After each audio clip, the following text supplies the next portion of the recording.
Good morning, everyone, and a good Erev Shabbos. There's a long-standing tradition on Friday night in Jewish homes to go ahead and bless your children.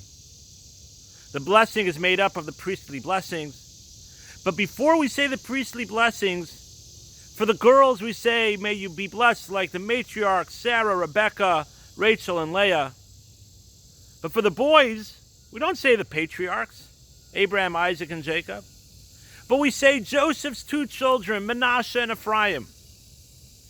The commentary says, hello, there's the patriarchs, there's Joseph, there's Judah.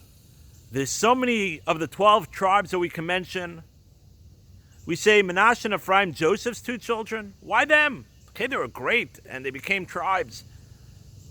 But how about the patriarchs? Just like we do for the girls, the matriarchs. And there's many different answers, but I want to talk about one answer that I think really has to make us think during this time that we live in and as we are on our way to Rosh Hashanah. Say the commentaries that what was special about Joseph's two children, Manasseh and Ephraim? They were born in exile. They were born in the culture of Egypt.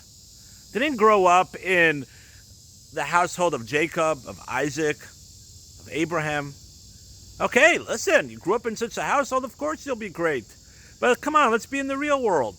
We're in the culture of the country that we live in. We have to fit in. We have to be like that. But Manasseh and Ephraim grew up in Egypt and in the highest echelon of culture. Their father was a second in command. They could have had anything they wanted. But they decided to stick with their Judaism.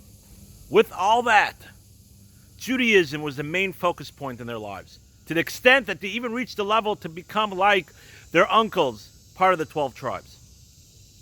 And that's what we're blessing our children. Being realistic. Look, you're born in exile. For the last 2,500 years, we live in other cultures, and we have to live in that culture.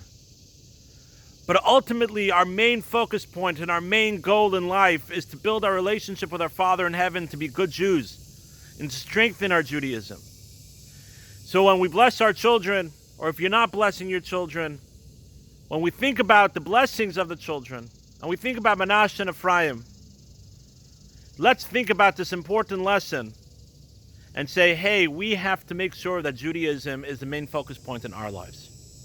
Wishing everyone a beautiful day and a good Shabbos.